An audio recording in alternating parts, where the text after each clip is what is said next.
Sir, हम लोग 2015 के परिप्रेक्ष्य में बात कर रहे हैं। 21वीं सदी में हम लोग आ चुके हैं और इतने वर्ष गुजर भी चुके हैं और इलेक्ट्रॉनिक मीडिया और इंटरनेट ये माध्यम जो है हम लोगों के बीच में व्याप्त हो गए हैं और इन माध्यमों से कई ऐसी बातें प्रसारित हो रही हैं, प्रचारित हो रही हैं जिनका कोई आधार नहीं है। ऐसे में एक बहुत बड़ी समस्या हमारे सामने खड़ी हो गई है कि जो हमारा युवा वर्ग है, जो ऊर्जा से भरा हुआ है, कहीं ऐसा ना हो कि आधार विहीन बातें, तथ्य विहीन बातें उनको परोस दी जाएं और अपनी इतिहास के प्रति अज्ञानता के कारण वो गुमराह हो जाएं और अपने मन में कई तरह की गांठें, कई तरह की धारणाएं वो पाल लें और उनका जो मस्तिष्क है वो विषाक्त हो जाए, नफरत से भर जाए। ऐसी समस्याएं हमारे सामने बहुत आ रही हैं। तो क्योंकि आप एक इतिहास के जानकार हैं, भारत के ऊपर आपका अच्छा खासा एक अध्ययन है और भारत के इतिहास और विश्व इतिहास को जोड़कर आपने देखा है, तो आज क्योंकि आप मुझे मिल गए हैं, मेरे सामने हैं, तो मैं कुछ बातें आज आपसे पूछना चाह रहा हूँ। और मैं आपसे खास तौर पर ये बात पूछना चाह रहा हूँ कि आज के परिप्रेक्ष्य में, आज के समय में दुनिया का ऐसा कौन सा देश है जिससे हमें कुछ सीखना चाहिए?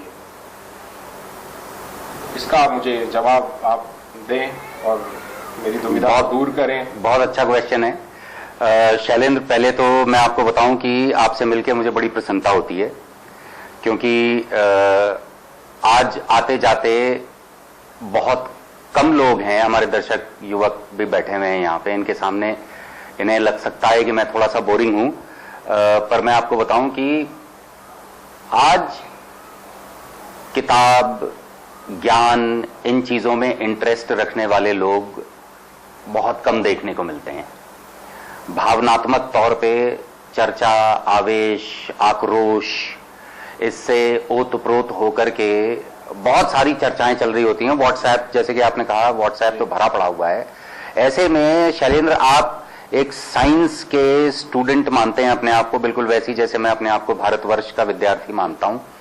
और साइंस, वो भले ही फिजिकल साइंसेज हो, केमिकल या बायोलॉजिकल साइंसेज हो या लेटेस्ट डेवलपमेंट हो, जिस तरीके से आप अपनी रुचि उसमें बनाए रखे हुए हैं, मैं आपको साधुवाद देना चाहूंगा।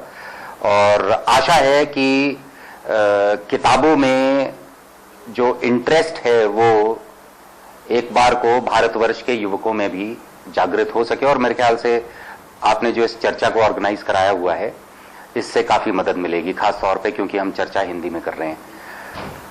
आपके प्रश्न पे आते हैं कि आज भारतवर्ष वो कौन सा एक राष्ट्र है जिससे कुछ सीख सकता है। तो साहब शैलेंद्र भाई, सीखना दो तरीके से होता है। एक तो सीखना यह है कि जो कोई कुछ कर रहा है उसका अनुसरण किया जाए, पॉजिटिव सीख होती है। और दूसरा कॉन्सेप्ट यह होता है कि जो कोई कुछ कर रहा है और उसके अगर नेगेटिव परिणाम मिल रहे हैं तो फिर हम उससे भी ये सीखें कि वो जो कर रहे हैं हमें वो बिल्कुल नहीं करना है। दूसरों की गलतियों से सीखने की। हाँ, जो अंग्रेजी में एक डेफिनेशन है कि an intelligent man is one who commits mistakes and learns from it, but a wise man is one who learns from others mistakes. तो मेरे ख्याल से आज हमें सबसे पहले जो सीखने की जरूरत है वो भारतवर्ष में हम क्या क्या ना करें। पाकिस्तान मेरे हिसाब से एक ऐसा राष्ट्र है जिसके पास आज भारतवर्ष को सिखाने के लिए अपार संपदा है। सिर्फ आज अगर हम पाकिस्तान को ध्यान से देख लें और अपने ऑब्जेक्टिव लॉजिक और ऑब्जेक्टिव रैशनल को, रीजनिंग को इस्तेमाल करते हुए आज अगर हम पाकिस्तान के राष्ट्र को अगर हम देखें तो मुझे ऐसा लगता है भारतवर्ष अगर सबसे पहले पाकिस्तान से कुछ सीख ले तो उसके बाद भारतवर्ष को किसी और राष्ट्र से कुछ और सीखने की जरूरत नहीं है। वो बाकी भारतवर्ष खुद ही कर लेगा सब कुछ। पाकिस्तान से सीखने की जरूरत है, मेरा ऐसा मानना है। आप मुझे बिल्कुल भी अनुमान नहीं था कि मेरे इस सवाल का जवाब ये हो सकता है कि हमें सबसे ज्यादा पाकिस्तान से सीख मिल सकती है। बिल्कुल। और पाकिस्तान का मुद्दा आप जानते ही हैं कि हमेशा गरमाया रहता है मीडिया में, और लोगों के बीच पाकिस्तान को लेके तरह तरह की चर्चाएं होती रहती हैं। कुछ पुराने लोग हमें पाकिस्तान के बनने की कुछ अजीबोगरीब कहानियां सुनाते रहते हैं, और पाकिस्तान के बारे में तथ्यात्मक जानकारियां मुझे लगता है हम भारत की जनता के पास बहुत कम है। अब अगर आपने ये बात निकाली है कि हमें पाकिस्तान से और उसकी गलतियों से सीखना चाहिए, तो थोड़ा विस्तार से अब आपको इसको बताना होगा कि ये पाकिस्तान जो है, अभी वर्तमान में जो पाकिस्तान है वो ऐसा है, सभी पूरे विश्व को ये बात ज्ञात है कि पाकिस्तान की क्या स्थिति है। और आज का जो पाकिस्तान है वो जिस हालत में आज पहुंचा है, इसके पीछे क्या इतिहास है और पाकिस्तान बना क्यों, और पाकिस्तान में जो आज स्थितियां हो रही हैं वो निर्मित क्यों हुई, और हम उनसे क्या सीख सकते हैं उन स्थितियों से। अगर आप इसका भी खुलासा कर दें तो बहुत अच्छा होगा। और जो भ्रम व्याप्त है हम सब लोगों के बीच में पाकिस्तान को लेके, उसके बनने को लेके, 2 नेशंस की थ्योरी को लेके जो बात आई है, अगर बहुत विस्तार से अगर आप आज इन चीजों को हमें बताएं तो एक बहुत बड़ा, एक पूरी एक व्यक्ति का भ्रम नहीं है, ये एक पूरी जनसंख्या का एक भ्रम है, समष्टि भ्रम जिसको हम कह सकते हैं, पूरा वो एक दूर हो सकता है। तो मेरा आपसे निवेदन यही है कि इतिहास और प्रामाणिकता को आधार बनाते हुए आप पाकिस्तान और उसकी बातों को कुछ हमें बताएं। तो मेरा सबसे आपके प्रश्न का उत्तर देते हुए मैं एक प्रश्न उठाना चाहूंगा कि प्रश्न उठता है कि ये भ्रम की स्थिति है क्यों। पाकिस्तान में भी भ्रम की स्थिति है, भारतवर्ष में भी भ्रम की स्थिति है। और दूसरा, मैं ये नहीं कह रहा हूं कि पाकिस्तान जो कर रहा है वो गलत कर रहा है या सही कर रहा है, क्योंकि पाकिस्तान कोई एक चीज नहीं है, भारतवर्ष भी कोई एक चीज नहीं है। राष्ट्र जब होता है तो इसमें अलग अलग मूविंग पार्ट्स होते हैं जो कभी एक दूसरे के साथ मिलकर चलते हैं, कभी एक दूसरे के पूरक होकर के चलते हैं।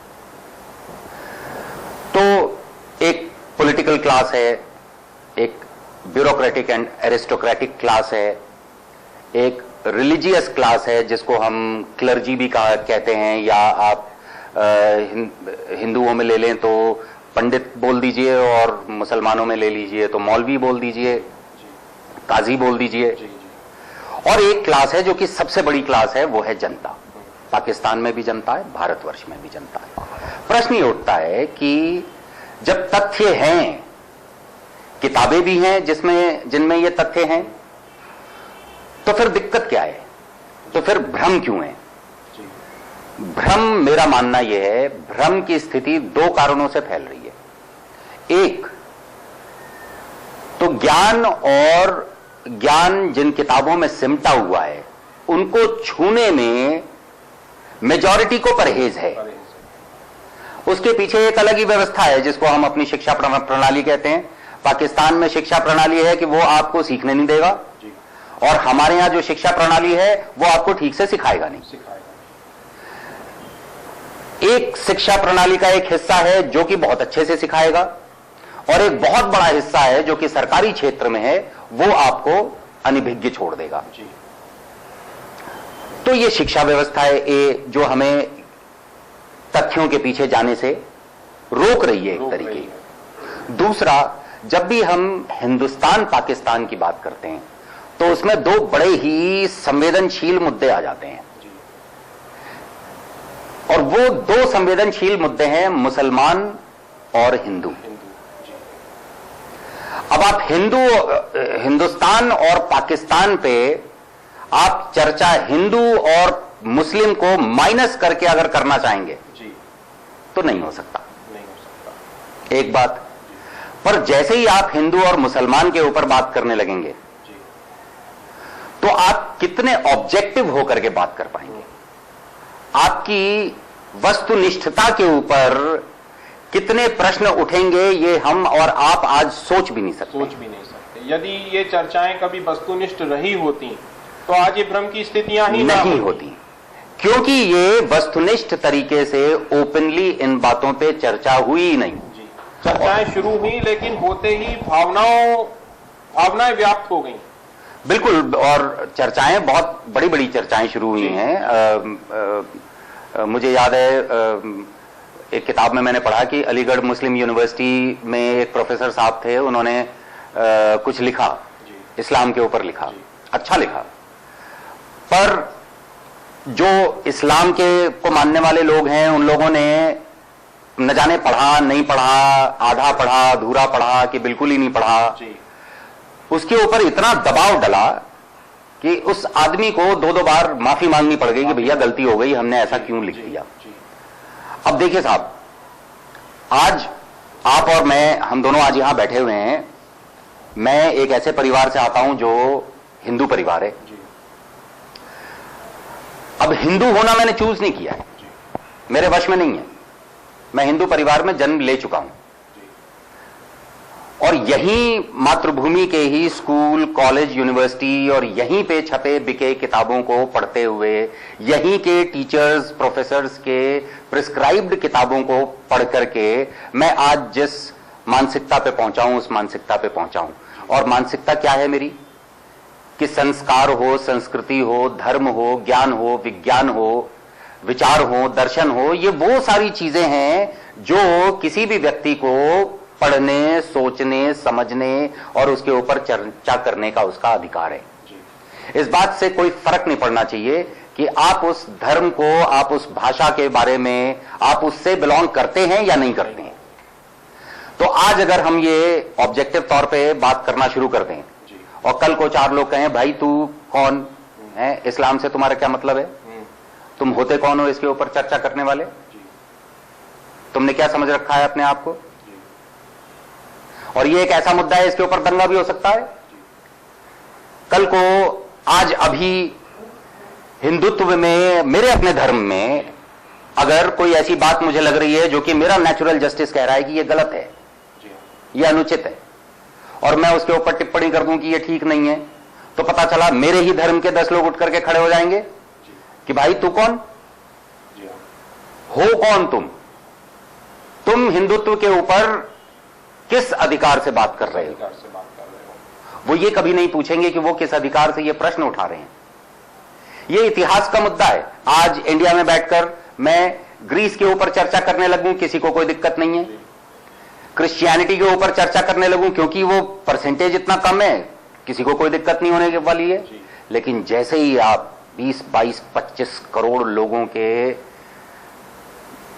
इस्लाम के ऊपर आप चर्चा करने लग जाएंगे, जैसे ही आप हिंदुत्व के ऊपर चर्चा करने लग जाएंगे, कुछ अति संवेदनशील आत्माएं हैं जो ये तो सोचने की कोशिश नहीं करेंगे कि ये जो कहा जा रहा है ये क्यों कहा जा रहा है, कहीं इसमें कोई सत्यता तो नहीं है, चलो खुद खोजबीन कर लें।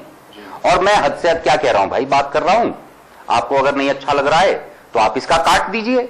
मैं 4 किताबें पढ़ करके बात कह रहा हूं, आप कम से कम 1 किताब पढ़ करके इसके बारे में काट दो। और ऐसा हो सकता है एक कदम मैं आगे चलूं, एक कदम आप आगे चले, मैं तो विद्यार्थी मान ही रहा हूं अपने आप को, दोनों एक जगह पे आकर के मिल जाएंगे और हो सकता है भ्रम की स्थिति दूर हो जाए। तो पहला जो पॉइंट वो ये है कि भ्रम की स्थिति इसलिए है क्योंकि हिंदुत्व और मुसलमान यानी हिंदुइज्म और इस्लाम को माइनस करके पाकिस्तान और इंडिया के ऊपर चर्चा करना असंभव है। पर आज हम चर्चा करेंगे बिल्कुल, और हमारा प्रयास होना चाहिए क्योंकि देखिए ज्ञान ही पात्रता देता है। बिल्कुल, चर्चा करने की जो पात्रता है वो हमें हिंदू या मुस्लिम होने की वजह से नहीं मिली है, हमें ज्ञान हासिल हुआ है। अगर हमने हिंदुत्व को पढ़ा है, अगर हमने इस्लाम को जाना है, उनके सिद्धांतों से हम परिचित हैं, तो हमें उनके संबंध में कोई भी चर्चा करने की पात्रता है। तो हमें ये मानना चाहिए कि ये पात्रता हमें ज्ञान ने दी है, और ज्ञान जब पात्रता दे देता है तो उस फिर लोक में जनता में या उसकी क्या प्रतिक्रिया होगी, इसकी हमें कोई भी ना परवाह करते हुए, मुझे मुंशी प्रेमचंद की कहानी का एक लाइन याद आता है कि उसमें किसी ने किसी से कहा था कि आप बिगाड़ के डर से ईमान की बात नहीं करोगे। ये बहुत बड़ी लाइन है जिसने एक आदमी को झकझोर के रख दिया। वो किसी का पक्ष लेने को जा रहा था और जब उसने ये बात सुनी कि क्या बिगाड़ के डर से ईमान की बात नहीं करोगे, तब वो जो है उस पक्षपात करने से बच गया। तो आज भी हमें वही बात करनी है, हमें ईमान की बात करनी है, हमें सत्य की बात करनी है, और इस चर्चा की पात्रता हमें ज्ञान ने दी है, हमारी जानकारी ने दी है। तो मैं तो कहूंगा कि आप बिल्कुल इसका निरपेक्ष एक विश्लेषण हमारे सामने रखें, और हम लोग सभी सुनने को आतुर हैं इस बात को। बिल्कुल। तो मूल प्रश्न ये है कि भारतवर्ष पाकिस्तान से क्या सीखे? जी, यही प्रश्न है। यही प्रश्न। और पाकिस्तान की जो आज स्थिति है वो उस स्थिति में क्यों है? और अगर पाकिस्तान, जिसको कि पूरा विश्व कह रहा है कि ये एक फेल्ड स्टेट है, पूरा विश्व ये कह रहा है कि आज ये टेररिज्म का गढ़ है, पूरे विश्व के मीडिया में आज ये चर्चा अगर हो रही है कि पाकिस्तान इस दुनिया का सबसे डेंजरस क्षेत्र है, और मैं कह रहा हूं यहां पे कि पाकिस्तान से हमें सीखने की जरूरत है, तो मैं क्या कहना चाह रहा हूं? सबसे पहली बात तो मैं ये कहना चाह रहा हूं, बल्कि आपने प्रेमचंद जी की बात करी, मैं निराद चौधरी जी की बात करना चाहूंगा। निराद चौधरी जी ने अपनी एक किताब में लिखा है कि पाकिस्तान मुख्यतः 3 कारणों से बना है। कारण नंबर 1, मुस्लिम कट्टरता की वजह से। मैं इसमें एक शब्द और जोड़ देना चाहता हूं, अहंकार। और जब मैं कह रहा हूं मुस्लिम कट्टरता, तो मैं इसमें जनता को इंक्लूड नहीं कर रहा हूं, मैं इसमें उनके सियासतदानों के एक हिस्से को और उनके तथाकथित उलेमा के एक बड़े हिस्से को इसमें मैं इंक्लूड कर रहा हूं। दूसरा, जो निराज चौधरी जी ने कहा कि पाकिस्तान बनने की दूसरी महत्वपूर्ण वजह यह रही कि अंग्रेज जो है वो अपॉर्चुनिस्टिक थे, अवसरवादी थे। तो अंग्रेजों के अवसरवाद की वजह से एक और वजह बनी। और तीसरी जो बात उन्होंने कही वो बहुत ही इंटरेस्टिंग है, और वो ये है कि हिंदू, अब मैं पूरी जनता को इंक्लूड नहीं कर रहा हूं इसमें, हिंदुओं के सियासतदान और हिंदुओं का सो कॉल्ड तथाकथित इंटेलेक्चुअल्स, जिसको उर्दू में आप उलेमा कह लीजिए, वहां पुरोहित वर्ग, जिसको हम पुरोहित वर्ग एक तरीके से नहीं कहा जा सकता है, क्योंकि पुरोहित वर्ग हिंदुस्तान में उस तरीके से नहीं उभर पाया जिस तरीके से काजी और मौलवी वर्ग हिंदुस्तान में उभरा है। और आज भी आप देखिए अगर, तो पुरोहित वर्ग का एक तरीके से देखा जाए तो कोई से नहीं है। पुरोहित वर्ग की जगह पे जो ले लिया है नियो इंटेलेक्चुअल्स ने ले लिया हुआ है, जो आधे अधूरे पढ़े लिखे हैं। Hi mummy, how are you, I am thirsty, please give me some water. अंग्रेजी वाले जो हैं कि जो 4 लाइन बोल लेते हैं और उन्हें ऐसा लगता है कि वो बहुत समझदार हो गए हुए हैं, और हर चीज के ऊपर उनकी अपनी धारणा होती है, पर उन्होंने अपने शायद जीवन में एग्जाम पास करने के बाद शायद कभी कोई किताब ना उठाई हो। ये वो लोग हैं नियो, मैं उसमें सीडो भी जोड़ दूंगा, नियो सीडो छद्म बुद्धिजीवी जो लोग अपने आप को मानते हैं, इनकी बात कर रहा हूं। इनकी जो जिसको कहेंगे दूरदर्शिता की कमी, ये 3 प्रमुख कारण बने जिसकी वजह से पाकिस्तान बना। पाकिस्तान, मैं आपको बताऊं, इस दुनिया का पहला इस्लामिक स्टेट है। पाकिस्तान एक ऐसा स्टेट है जिसके कायदे आजम वो व्यक्ति थे जिसका ना तो इस्लाम से कभी कोई ताल्लुक रहा, जो शायद कुरान की एक भी आयत नहीं पढ़ सकते हो, जो हैम सैंडविचेस और मॉडरेट विस्की में काफी इंटरेस्टेड रहे, जिनकी शादी भी इस्लामिक पद्धति में नहीं हुई है। उनकी वाइफ रत्ती जो है वो पारसी थी, और 200 सूट्स, अपने आप को वो इंग्लिश मैन के तरीके से ट्रीट करते थे। वो पजामा ऊपर तक चढ़ा हुआ, बड़ी बड़ी दाढ़ियां और इन चीजों को बर्दाश्त नहीं कर सकते थे। वो अपने आप को मौलाना कहलाना पसंद नहीं करते थे, इसीलिए उनको कायदे आजम कहा जाता है। मौलाना जिन्ना नहीं कहा जाता उनको, क्योंकि वो खुद अपने सामने बर्दाश्त नहीं कर सकते थे कि कोई उनको मौलाना कहे। सिगरेट पीने के शौकीन थे। कराची, गुजरात के पैदाइश, मेरे ख्याल से कराची में ज्यादा टाइम बीता उनका, लेकिन वो अंग्रेजी को अपनी मातृभाषा मानते थे। वो आदमी पाकिस्तान का कायदे आजम बनकर के उभरा।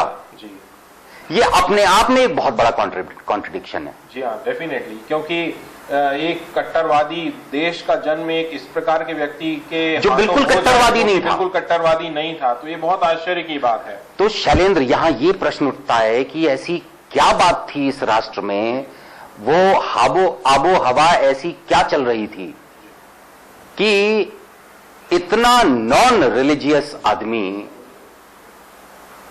ऐसा हो जाए कि राष्ट्र बट जाए एक तरीके से। आप कोई भी किताब उठा करके देख लीजिए, मुस्लिम लीग का जब जन्म हो रहा है 1906 में, मिस्टर जिना टोटली अगेंस्ट थे उसके। 1930-32 में लंदन में जब वो रह रहे हैं, उस वक्त उनके पास कुछ स्टूडेंट्स एक अलग राष्ट्र की चर्चा लेकर के गए मिस्टर जिना के पास, तो मिस्टर जिना ने डांट के भगाया उन लोगों को कि तुम कैसी बात कर रहे हो, पूरा यूनिटी टूट जाएगा।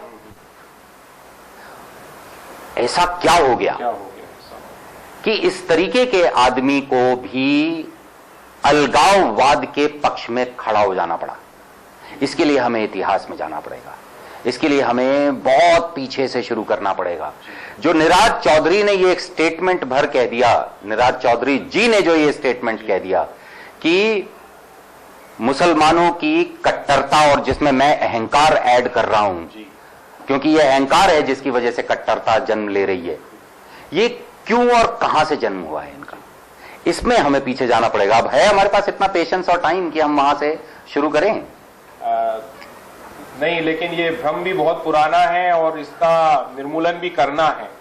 और ये 3 बिंदु हमको मिल गए हैं, तो मुझे तो लगता है और हम सभी लोगों को लगता है कि इस चर्चा को हमें आगे बढ़ाना चाहिए और इन 3 बिंदुओं को लेकर ही आपको इन पर कुछ प्रकाश डालना चाहिए, जो 3 बिंदु आपने यहाँ पे उल्लेखित किए। बिल्कुल। और मैं तो आपसे बार बार रिक्वेस्ट करूंगा ही कि आप इसको बहुत प्रकाश डालें इस पे, और ये हमारा भ्रम हमेशा के लिए दूर हो।